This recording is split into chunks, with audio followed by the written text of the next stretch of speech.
have the cash, that they're not borrowing it from some source. Unlike other companies, WJL Financial has cash to buy your home or property faster than anyone right now. We've been buying homes for 15 years. We've bought over 1,500 homes. We can help. Call WJL Financial now. They'll buy your home faster than anybody for cash. Call now. 1-888-839-2444. Call toll free 1-888-839-2444. WJL Financial. We can help. Sell your home now for cash. Call 1-888-839-2444. This is Talk 1470. Talk 1470. WNN. The opinions expressed on the following sponsored program are strictly those of the host, guests, and callers, and not necessarily those of this station, its staff, management, or sponsors. Welcome to the Caregiver Reality Show with your hosts, David Levy and Paul Vadiato, who bring you more than a combined 25 years of practical experience, helping thousands of family caregivers, helping them find solutions to the challenges and frustrations presented by this important responsibility. So if you are in the position of caring for a spouse or a parent, a loved one who is no longer able to care for themselves, or if you know someone who is, this hour will be worth the listening. Now, let's tune in to today's edition of Caregiver Reality with your hosts, David Levy and Paul Vadiato. Well, good evening, South Florida, America, and the world. It's another Tuesday, and it's another Caregiver Reality Hour. You're listening to us you're watching either on caregiverreality.com, live show, Amp Squared TV. You're listening on iHeartRadio or right here in South Florida on WWNN 1470 AM. We've got a very special guest coming in just a little while, and if you got any questions or you want to talk to us, 1-888-565-1470. First, good evening, Paul. Good evening, David, and good evening to all of our listeners. Welcome back. Thank you. Anyway, I just wanted, before we get started, to extend condolences on behalf of the show, Paul and myself. Barry Sinrod, who's been on and was on a couple of weeks ago, and he was the gentleman, if you recall, that tried so hard to find somebody to help him with assisted suicide for his wife, who had progressive and very disabling and dementia from Parkinson's, and she did finally pass last week, and I just want to extend our condolences and tell him how much we're relieved that he can finally seek a little peace and that she has got the peace that she deserves. I was talking to him the other night because he's up in New York with his family. What do you have to say? Well, one of the things is he felt like a very lost puppy, and I reminded him that his intense role of caregiving and his seeking, trying to find, through hospice, through all kinds of organizations, the relief that he was looking for her. He lost his job. And I said, overnight, you got fired. And I said, so there's a loss from the intensity of what you're doing. There is obviously the grieving now for the finality of the fact that it has happened, and trying now, even though it's way too fresh, to figure out who is Barry going forward. And I said, don't try and do too much thinking about it, because I said grieving is a process, and you have to go through it. You can't go around it. And so it will come at its own chosen speed. I don't care how strong you are mentally and physically. If you sublimate it or push it down, it's still going to pop back up. And so you might as well go along for the ride, because you're going to need to go through grieving. The loss hurts. Oh, of course it hurts. No matter what the circumstances, we say that it was a blessing at the time, but my sympathy goes out to Barry and his family. Right. And I was looking to see, and our guest tonight, when he shows up, is Scott Solkoff, one of the eminent elder law attorneys here in Florida, and for that matter across the country. And I was looking at something today called POLST, And what it is, it's physician's orders for life-sustaining treatment. And it's a little bit different than what we typically talk about as an advance directive or a healthcare advance directive, in that you have the advance directive in your hand, you bring it in. Sometimes people will stick it in the file at the hospital or wherever they may be. But this is a direct physician order, and it's on a pink sheet of paper. And if you're capable at that time and the doctor and you agree as to what you want, you still can't get euthanasia.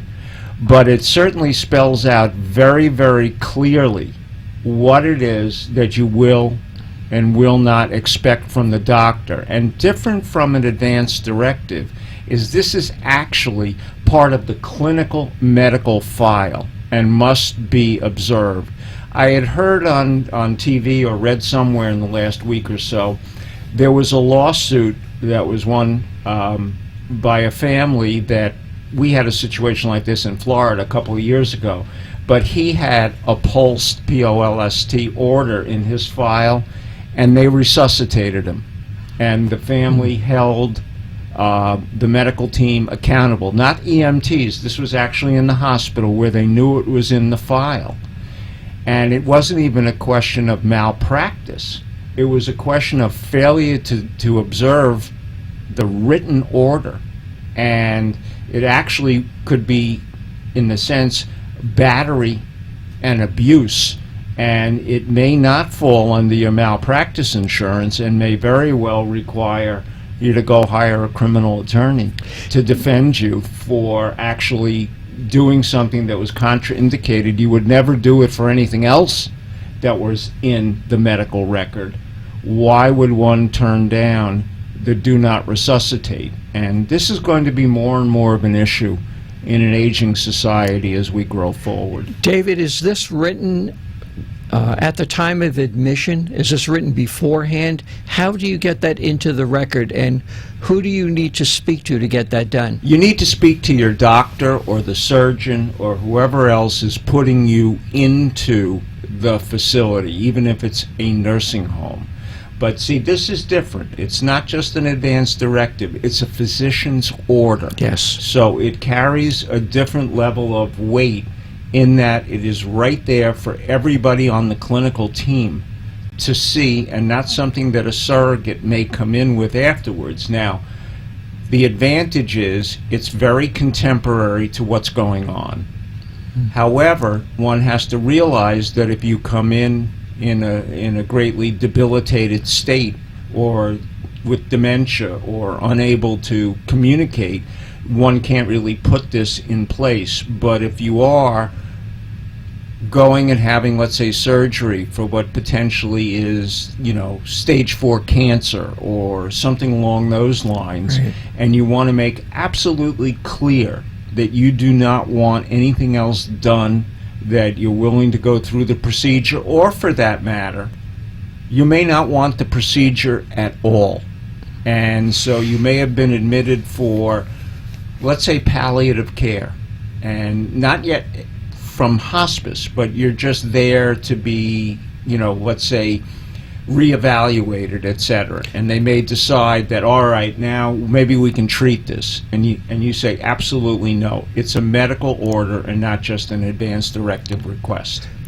Two questions for you, David. First, for our audience, would you define palliative care?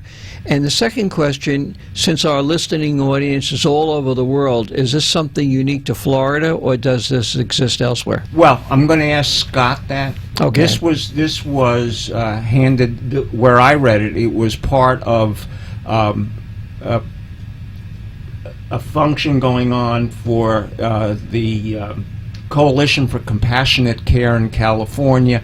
I've also seen a similar thing for Oregon and Washington State.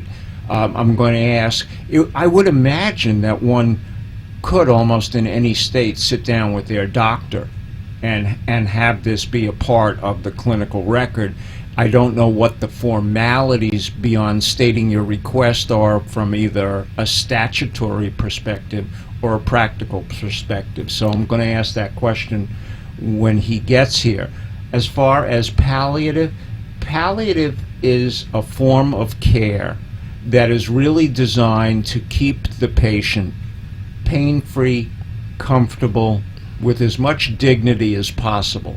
It's not necessarily only end-of-life hospice, although hospice is renowned for doing what we would call palliative care. And one of the things, and I think we touched on this last week, it doesn't stop you from having whatever procedures or treatment that you're going through.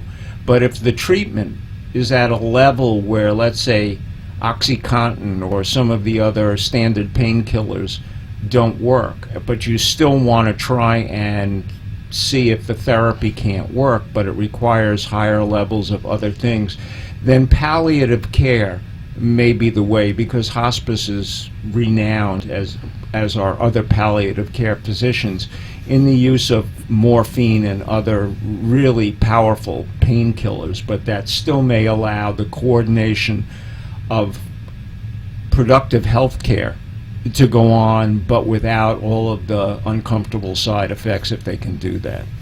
This whole question is becoming more and more complex, and I imagine with the aging population, it's going to become more and more frequent that these bioethical questions are going to need to be addressed between law, medicine, and the individual family. Exactly. And, you know, I was doing a support group today at Arden, and one of the questions that came up was, what do you do if you can't afford assisted living, you don't have a long-term care insurance policy, and you can't keep it up doing it at home?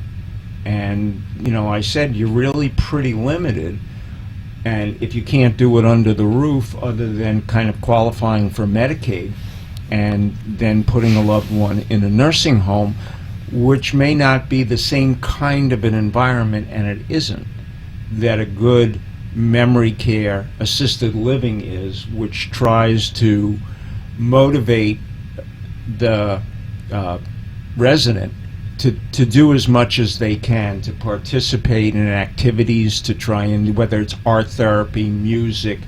One woman there has had her husband in for the last 3 months, and when he first came in, he was doing nothing. Now he sings, he participates in art class, Great. And they are getting him to the point where he's doing as much as he can do, which, even though she had round-the-clock help at home, could not provide the level of stimulation and activity that a facility specifically addressing the needs of those with dementia can do. You know, we speak the words quality of life. There's a prime example of what that translates out to when a situation is as serious as it is in the case that you just described. That person with the music and the art is better for it than not having it by being in his own home. Exactly. And it's a combination not only of quality of life, but it also respects the human being from a dignity perspective, because even though they may not have the cognitive ability to communicate or put things in an executive function or an orderly fashion, their eyes, their ears, their senses still work. There is a person underneath there, and that's something that even folks in the medical profession forget. When you don't have somebody that can communicate with you or no longer has cognitive capability, you kind of tend to dismiss them and view them as a hollow individual, when there's really a person there that does have a brain dysfunction, but they're very much a human being. And I think sometimes we forget that. And that's a very important element with anybody that has a cognitive dysfunction, is not to forget that there's somebody in there, even if you can't rationalize with them, even if you're fighting with the disease, even if their behavior is not the way we remembered it or would want it. There still is somebody in there. And that's at any age, young or old. Sure. When you have a child with severe autism or some, birth defect that may inhibit their communications or their ability to do things, there's still a person there. And that person, no question. And that person needs to be recognized for who they are and the fact that they are here as a human being. And Paul, how was your week? Actually, it was an improving week. Debbie is having the best couple of days that she's had in a while. But I mentioned last week she had gone for some trigger point shots, and they seem to be really helping.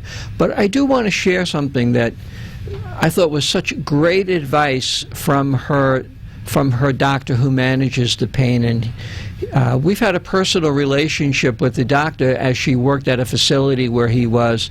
And he looked at her and he said, "Debbie," he says, "you're going to have to come to grips that your life has changed. And rather than fight it, you take the days that you're feeling better and you do as much as you can with them. And don't dwell upon what you don't have anymore." I thought that was so to the point. You know, on my ride over here, I gave a phone call to a woman that's been in my support groups for a long time, was also would co-present with me under certain circumstances, and her name is Rivian Marcus, and she always lets me use her name. And one of the things, because her husband is in the VA facility down in Pembroke Pines, and they're giving him wonderful care for dementia.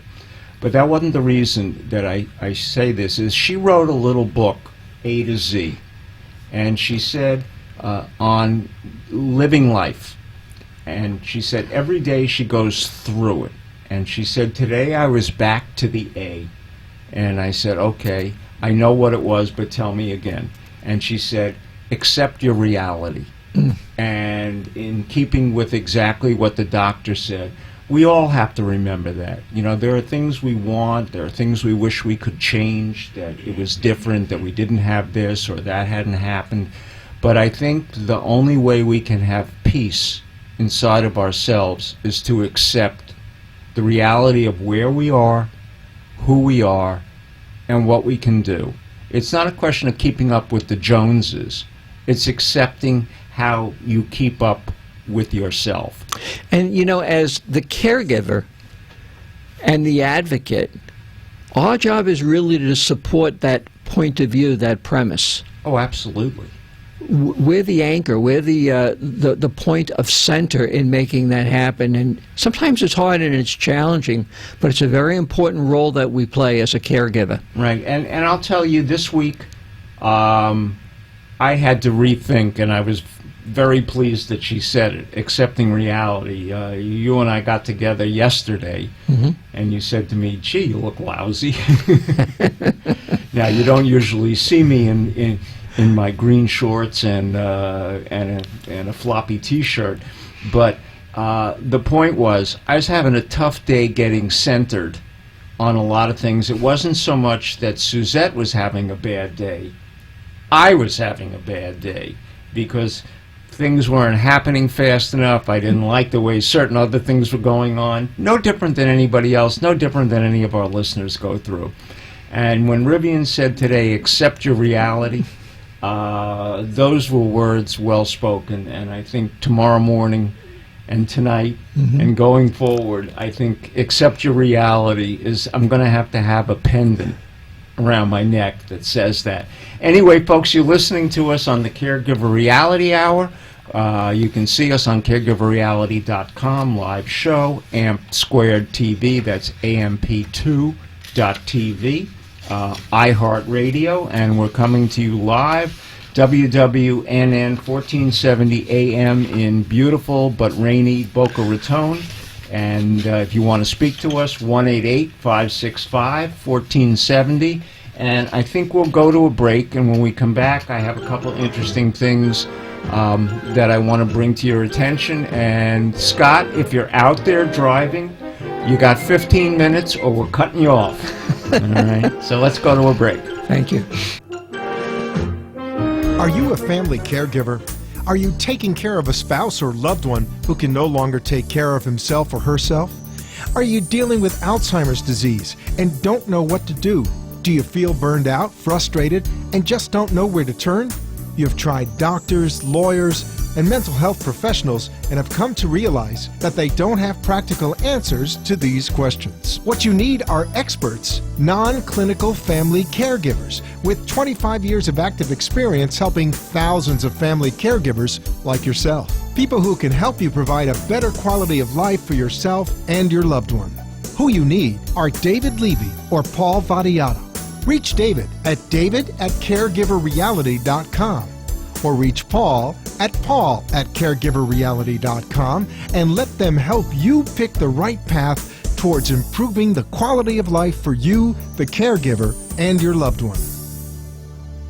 CFC support helps fund research. You can too. Each year, thousands of men and women serving their country in the U.S. military, as well as other employees of the federal government and the U.S. Postal Service, provide support for medical research to find treatments and cures for diseases.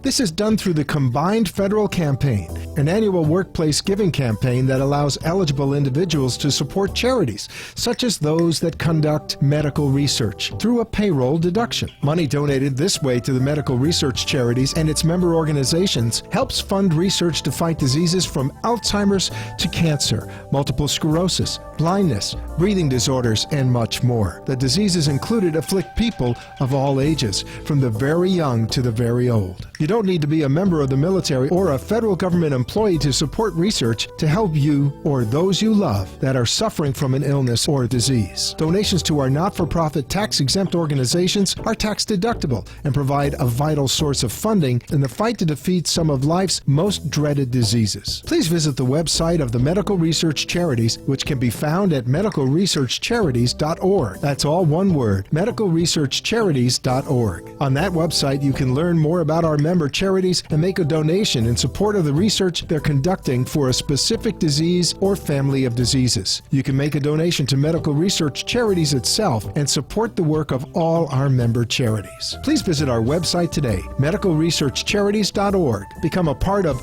joining forces to find a cure. My name is Paul, and I am a spousal caregiver. I am one of 50 million caregivers just here in the United States alone. I keep my wife safe. I help maintain her dignity. I help give her the best quality of life possible, and above all, I am her advocate. Yes, there are times that I get angry. I become frustrated with the system. Sometimes I feel resentment and I deal with guilt, and I know that I am not alone. When I need support, I turn to CareGiver Reality for help. My name is Paul Vadiato, and I am president of CareGiver Reality. Find us at www.caregiverreality.com. Help is a click away. This is CareGiver Reality with gerontologist David Levy and caregiver expert Paul Vadiato, who ask you to call in and speak with him on the air toll-free at 888-565-1470. That's 888-565-1470 to share a story or important information. Now, back to today's CareGiver Reality Show. And we're back, and you're listening to the Caregiver Reality Hour, and you just heard Paul do his commercial, and he was very good at it, and he says when he has a problem, he calls Caregiver Reality. No, he doesn't talk to himself in the closet. He gets a hold of me or Brenda or some of the others, and he discusses it. He never thought about that when he was doing the commercial, that he calls himself. But, that happens when you have early dementia, but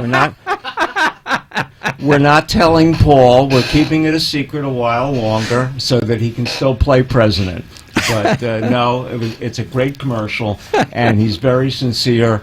And he used that line when he was out at a meeting in Texas a month ago. Recovery Center, Origins. At Origins, and which is an addiction center rehabilitation for rehabilitation, and he was there with all the clinical people, and he stood up just like a good 12-stepper and said, "My name is Paul, I'm a caregiver." And they all turned around and looked at him, and then when he said, "And how many of you are caregivers?"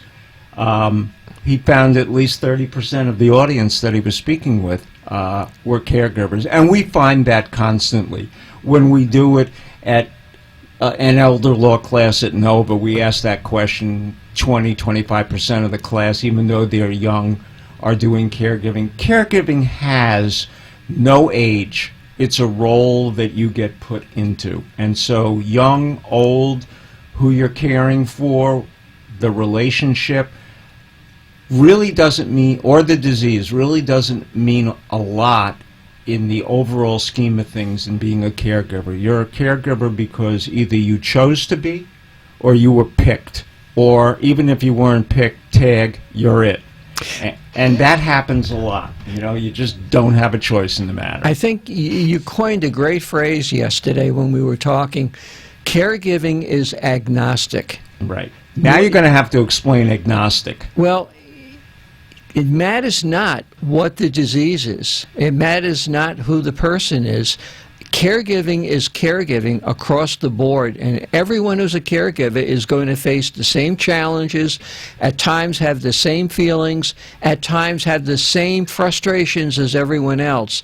And once we learn how to better cope and better problem solve, we're on our way to becoming better caregivers. Yes, and agnostic means basically that there's nothing unique about any of the ingredients in caregiving, or, you know, age, finances, etc. You might think that if you had a lot of money, you could buy your way through the problem. Now, Paul is extremely wealthy and still has the same issues that I do, all right? And I don't have anywhere near the kind of money that he does. He's been really good over the years in putting it away.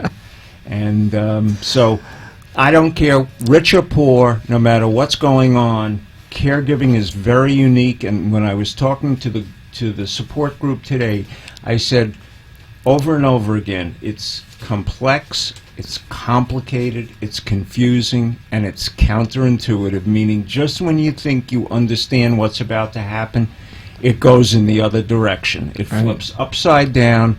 And it's almost something that you can plan on in caregiving, that whatever you planned on isn't going to happen that way, because there's just a million forks in the road, and all you can do is the best job that you can at the time, making sure that you have hopefully gathered as much information about what's going on and what your options are, because having a clear understanding of your options, even if they're lousy, at least allows you to make the best decision you could make under the circumstances, but more importantly, have the peace of mind that you did the best you could with what you had, and move on from there.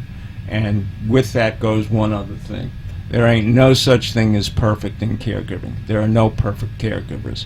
Florence Nightingale and Mother Teresa have not amalgamated in anybody that I have met so far who has to be a caregiver. And we are our worst enemies in setting that bar. Oh gosh, we set it so high that we just feel that whatever we did wasn't enough. And until you've really been in the trenches with caregiving and you realize that what you do that gets you and your loved one through the day is more than enough, and that if you can't make them calmer, make them smile, make them change their behavior, well, you can't, all right?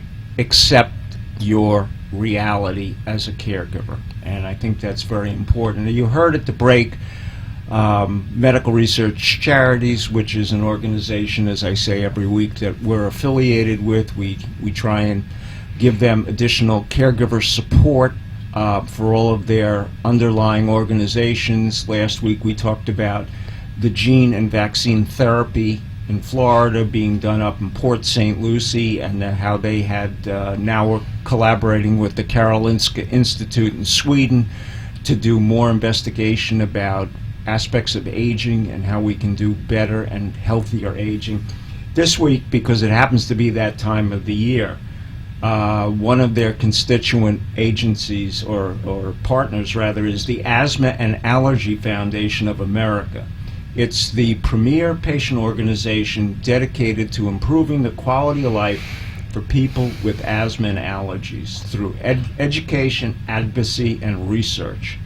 It was founded a long time ago, back in 1953, so it's almost 60 years old. But they serve more than 60 million Americans with asthma and allergic diseases. It helps provide research grants, and in conjunction with the National Institute of Health, helps to find causes, cures, and better treatment of asthma and allergies. And AAFA, which is their initials, is a trusted information source for parents, families, and caregivers to access about information, asthma and allergy, and many of the programs support the needs of children and their caregivers. I know because my grandkids, two of the many, have very bad allergies, and it can be very perplexing. And I know plenty of caregivers that we work with that have asthma. And, you know, down here this year, in the heat and the rain, a lot of stuff grows and pollinates, so allergies and asthma are something that, you know, can exacerbate it. And just this past weekend, we had, here in South Florida, a bad fire in the west part of Broward. Part of the Everglades caught on fire due to a lightning blast. And so, similar to like Los Angeles, we had a lot of smoke and smog and ash, and there were a lot of people with respiratory problems, asthma and allergies, as well as COPD, chronic obstructive pulmonary disease, that had very, very difficult time this weekend, and that was one of the reasons why. Paul? And if anyone would like to contribute, medical research charities, .org is the place that you can, and whatever you feel is appropriate would be much appreciated. Right, and you can give to them as the umbrella organization, or you can just scan down their page and pick the disease or affliction that may be affecting someone in your family or that you feel strongly about, and you can make a directed contribution to that research organization for that particular disease or illness. David, wanted to spend a few minutes and talk a little bit about autism. There recently was a study, as you know, that was just completed by the Autism Speaks organization, and it was published in the Journal of the American Medical Association. Yeah, the American Medical Association, Pediatrics. And I want to just read a little bit of what their findings were, and then talk about something that's happening locally, if I may. Sure. Autism extracts a very heavy toll on families across the country, but in trying to ascertain the financial costs, it became a little bit more difficult. Well, that's what this study attempted to do, was to quantify what those costs actually were. We have a price tag. The lifetime cost of supporting a person with autism ranges from $1.4 million to $2.4 million in the United States, depending upon whether the person also has an intellectual disability. As for children with autism, the study says that more workplace policies that are friendly to parents of children with disabilities such as autism would mean fewer parents would drop out of the workforce.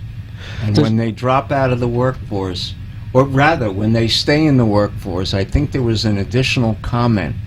What it costs the employer in terms of their productivity?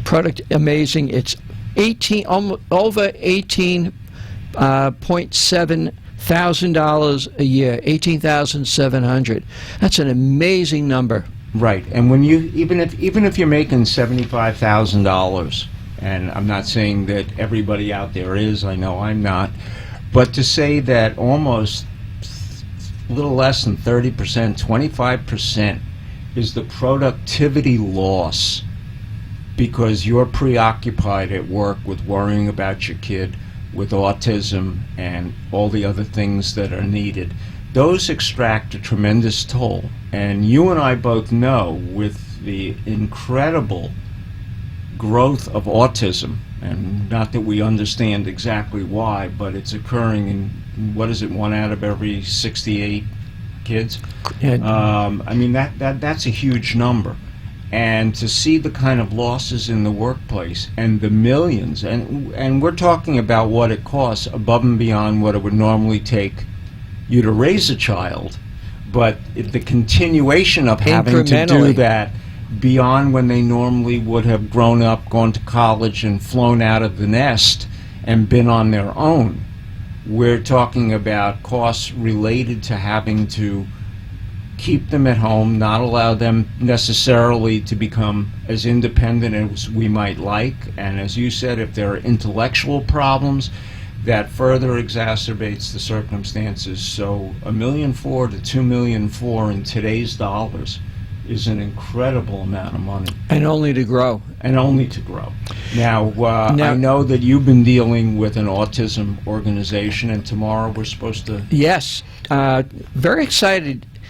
In Broward County, tomorrow is the grand opening of the Florida Comprehensive Autism Center, and they are located at 2701 West Oakland Park Boulevard in Fort Lauderdale. And they are going to be having an open house tomorrow night from 6:30 to 8:30. And David and I will be there and get an opportunity to get to see us in person.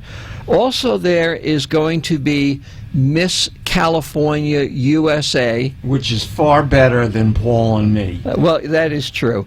And she is going to be introducing a national program called Strength for Our Daughters program. And this program provides numerous services for young women coming out of foster care across the United States, and it's tremendous value. So it's open to all. It's a great opportunity to meet these people. I know the director. She's amazing. And if you have an opportunity to be out there from 6:30 to 8:30 tomorrow night in Give West that Fort address Lauderdale. again, Paul?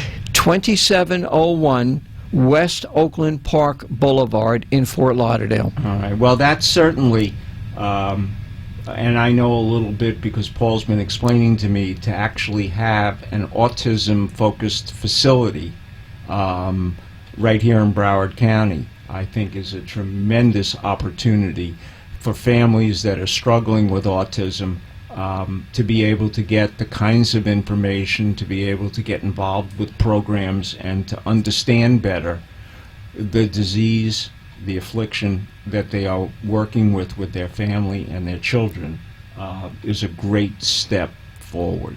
It is. And services are so hard to come by. Yes, I know, because I have a granddaughter who's in that ADHD, whatever they call autism spectrum. Yes. And I know how difficult it was to find the right setting, the right educational capability, the right kinds of resources to maximize her ability to grow and mature intellectually and practically as a result of, her particular problem. And so I applaud the efforts. I'm glad we can go down and support them, and I would recommend to anybody out there, if you've got a little bit of time, stop in. I think it'll be well worth your while, and going forward, we'll keep you informed and involved. One of these days, I would like to see the director either sit in that chair that should be occupied now by Scott Solkoff. Well, I'll be meeting with her tomorrow, and I'll extend that invitation, because I think in the months to come, as we look at these various illnesses that our caregivers are dealing with, it's a good thing that our listening audience become more familiar with those challenges. Absolutely.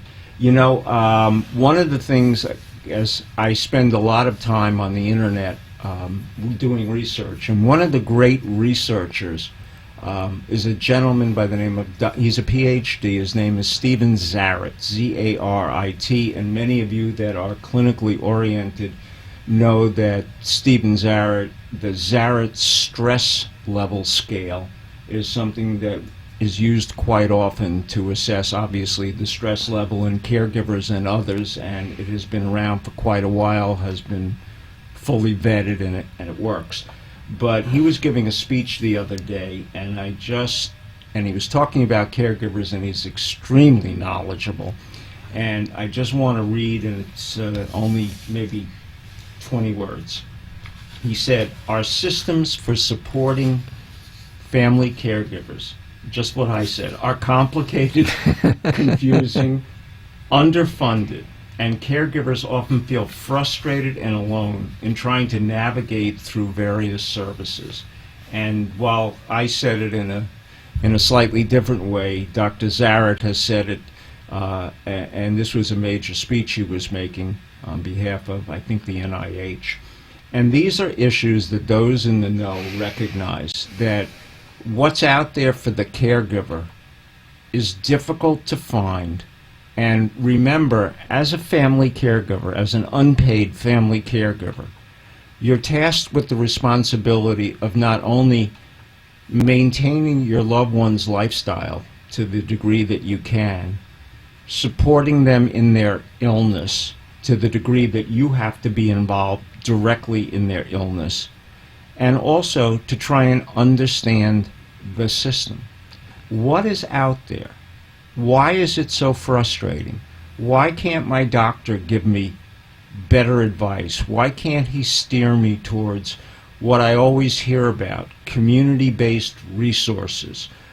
How come when I go to look on the internet, there's a million things, but when I really am looking for things that are accurate, the only thing I ever hear about is the Medicare Navigator, or how to find and evaluate by the STAR system a nursing home.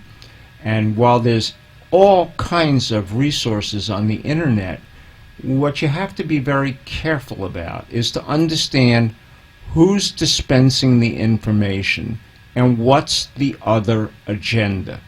I think that many of the organizations that are out there that put out information for caregivers mean well. But when you open up the site, and before you can even get past page 1, you are assaulted with all kinds of pop-ups, all kinds of advertising for drugs, for facilities, and I recognize everybody has to make a living. But even before you've told them anything about what they might need to know, they're being challenged to step into the next click here, and we'll find you this, we'll find you that, send us your information, and we have a great service for you, etc., etc. But sometimes you have to take a step back and say, because things are so counterintuitive, and because skill sets in this world are not what we would hope they would be, before you buy, you have to understand how to buy. You can buy a car because you've been exposed to it. Do you understand how to purchase for yourself and others an assisted living facility? How do you pick a nursing home? How do you know what to go in and ask for? One of the big things that when people go into facilities and they see a nice shiny front, it looks good, and hopefully when you walk in the door these days it smells good. But one of the things that you have to do, besides talking to the marketing director or the administrator, is to go back and ask the folks that are working there, how long have you been there? Because if you start hearing, I've been here 3 months, 6 months, from too many people, then the turnover is such that you have to begin to question what's going on. Why can't they keep the people that are there? Is it a financial reason, they're not paying enough? Is it that they're understaffed and these folks are overworked? Or is there other reasons? And that should alert you. It's like when you go and sit down in a restaurant and the first thing you're served is, or you order and the waitress doesn't look clean, and she's, what do you want? And I'm being, very critical here. And then somebody drops a plate in front of you and the food looks half cooked. You're ready to leave, because there's nothing that you need to know further about a restaurant that's serving bad food, that has lousy service. But when you're entrusting your loved one or your family or yourself individually to use the kind of resources that are out there, you need to understand what it is that you need to know. One of the things that Caregiver Reality and the CaregiverReality.com website is loaded with the practical information that you need to make real decisions that are going to deeply affect what you do and how your family and others will react to decisions that you make in the role of caregiver. And so I say to everyone out there who's listening, it is so important that you arm yourself with as much information as possible before you go and make serious decisions. And some of those decisions have to do with medical treatment.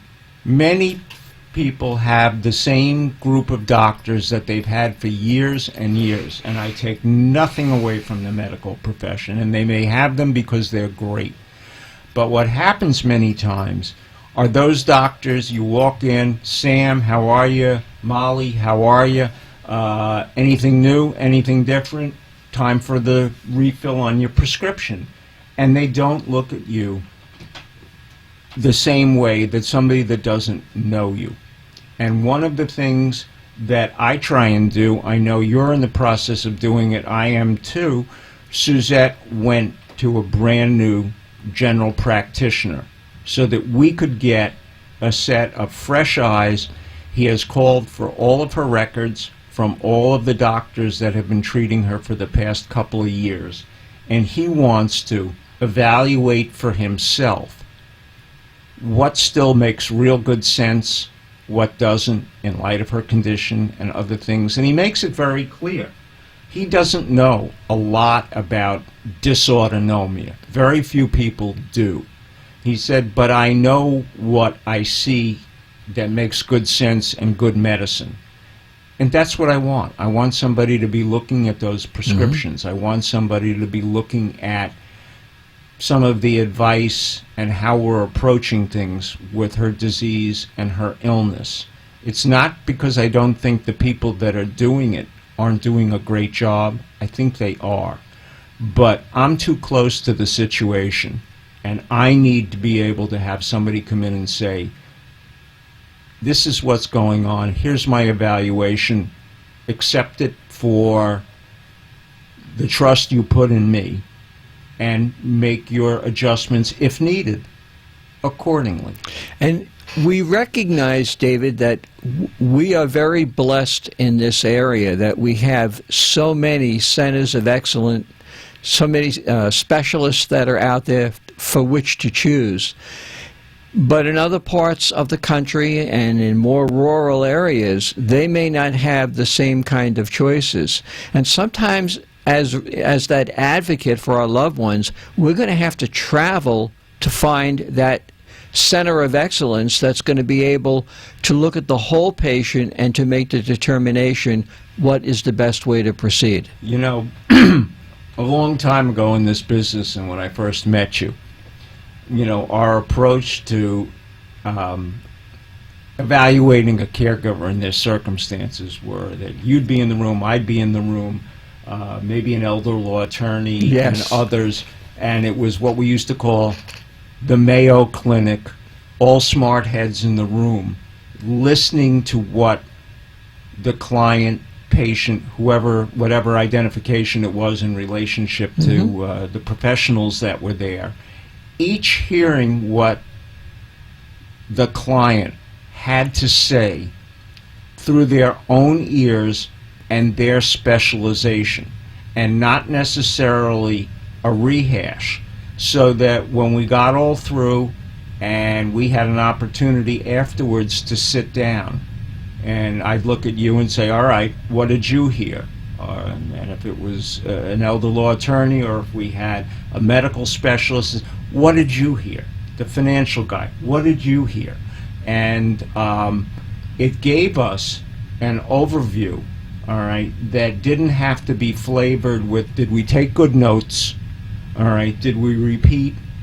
Or did the individual specialist get the answers to questions that they were allowed to ask that you and I may not have brought up on behalf of another one of those professionals, even though we may have been around them a long time? Still, each set of circumstances is different, and the opportunity to have smart heads in the room. And that's one of the things as they try and figure out how to create out of the medical profession the medical home model, you know, that starts from the hospital or the clinical component of having all the doctors be there. Have somebody who is skilled in pharmacology sitting on top of what they're all prescribing and asking, do we need this? Do we need this now? Do we need it in these doses? And to have the questions answered rather than have every specialist go off and treat the patient for their unique specialty, which is what we want, but never really have the opportunity to collaborate with everybody else and compare and contrast what's going on to see if it maximizes what is good for the patient, besides what's good for the specialist inside of their specialty. And in most cases, they do not talk to one another. No, and that's the unfortunate thing. And even though we have now going on the electronic medical record that everybody talks about, the EMR, doctors each take notes and listen for certain things and write it up a certain way. And one of the things, just like any other technical specialist professional, you have ways of doing things, and maybe the next specialist doesn't do it quite the same way. Maybe certain terms of art, shall we say, you know, how they describe things, vary between the professions and may mean one thing to one specialist and something else to another. And so without the ability to kind of eyeball one another, and I realize in this day and age that's very tough, but as we get closer and closer to bundling care, where the hospital, facility, whatever it may be, is going to get X amount of dollars for a procedure or an illness or an ailment, and all of the people involved are going to, all the doctors and clinicians and everybody else that's involved are going to be part of that bundle, and they're going to have to collaborate with one another because they're all getting paid out of one pot that's not just fee for service any longer. It's a single fee that has to be apportioned amongst all, and it will be based upon the collaborative collective contribution that each has, and it's going to change the way medicine works. It's also going to change the way home care works, and what we're going to do once we bring home a loved one quicker and sicker, because unfortunately that's what's happening because of the lack of facilities being able to keep people longer because of either bundled care or Medicare restrictions or whatever the issues may be. You know, David, last week, you know that Debbie had gone for a CAT scan, and she was having some pulmonary issues.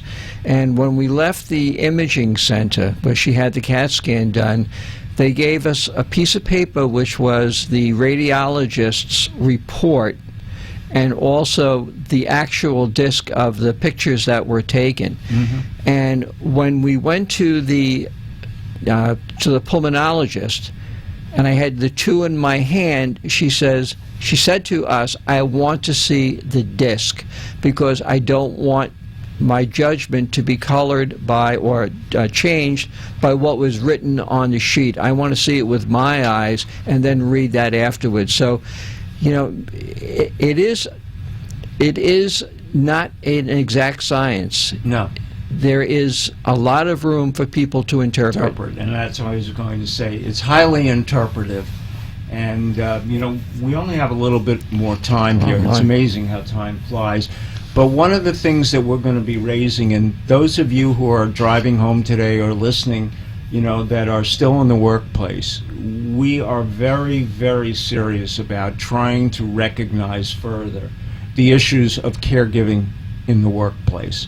And just flex time or being able to work a little bit from home, etc., without recognizing the dilemma of the caregiver. No different than what you just read from Autism Speaks that was in the Journal of the American Medical Association, that the loss in productivity for a mom, and we'll use a mom in this case, for her worrying about and not focused on the work that she's supposed to be doing as part of her job, $18,000. So, you know, go ahead and divide that by a $40 or a $50 an hour worker, and that's pretty damn high. And then multiply that by the 50 million caregivers that are out there. Right, but more importantly, as we look, this is young caregiving. Yes. So anybody that thinks that, our segment that's been determined by all of the work that Freddie does and who's listening and who's watching, we're 44 to 65. We're square on boomers and early, Gen Xers that are moving into this area. We're 60-40 women to men, which certainly doesn't surprise us. But we have to remember that there are just as many people under that age. We tend to kind of make caregiving more in the realm of elder care, but it's not. It's everybody care. It's the fact that people get sick at any age, are born with things, have things happen to them, and we have to be more cognizant in the workplace of being more caregiver friendly, because the more that we look at caregivers as folks that aren't 100% dedicated because they have other things going on, the more those caregivers are going to hide in the workplace, not raise their head, not raise their hand.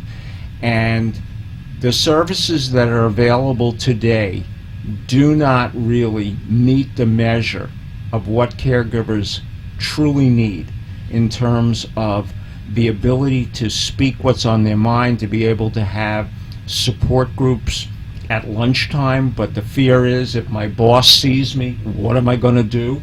I can't afford to lose this job. I can't afford to lose my promotion.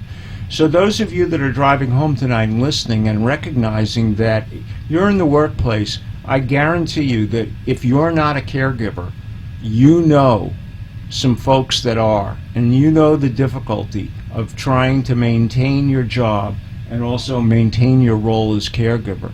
And many of you that are driving home are bosses, owners, and management, and in an aging population. And when we have childhood diseases to the extent that we do with autism, you as an employer need to understand the immense cost of trying to stay hidden in your workplace, and the immense amount of money that you could be putting back on the bottom line simply by recognizing and offering them better quality of services. And that's something that Caregiver Reality is very strong about. I've been very big, and you have too, Paul, on what we call presenteeism, hiding in the going to work, but trying to do your work and also get your other job done in the role of caregiver. Plus, being a caregiver-friendly employer helps retain those important employees. It becomes recruits and it retains. Yes, it brings the best talent in there.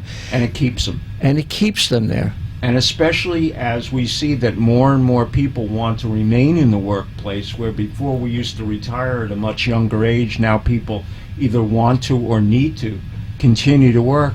These are your knowledge workers. These are the people you spent a lot of money in teaching them what it is that makes your business run.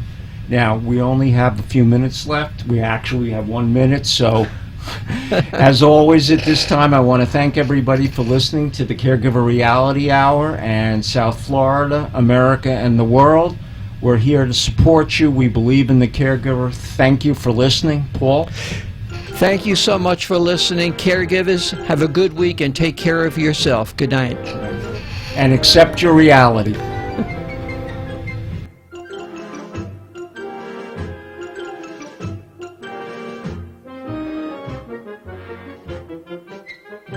Thanks for joining us for this week's Caregiver Reality Show. Each week, David Levy, a gerontologist, and Paul Vadiato, a caregiver expert with a combined over 25 years of experience, providing practical and realistic help to caregivers struggling to keep up with the needs of a loved one who are unable to care for himself or herself. To reach David Levy, email him at david@caregiverreality.com, or to reach Paul Vadiato, email paul@caregiverreality.com. And find out more online. Just go to caregiverreality.com. See you next week for another exciting show of Caregiver Reality. The opinions expressed on the preceding sponsored program were strictly those of its hosts, guests, and callers, and not necessarily those of this station, its staff, management, or sponsors. What you want to know.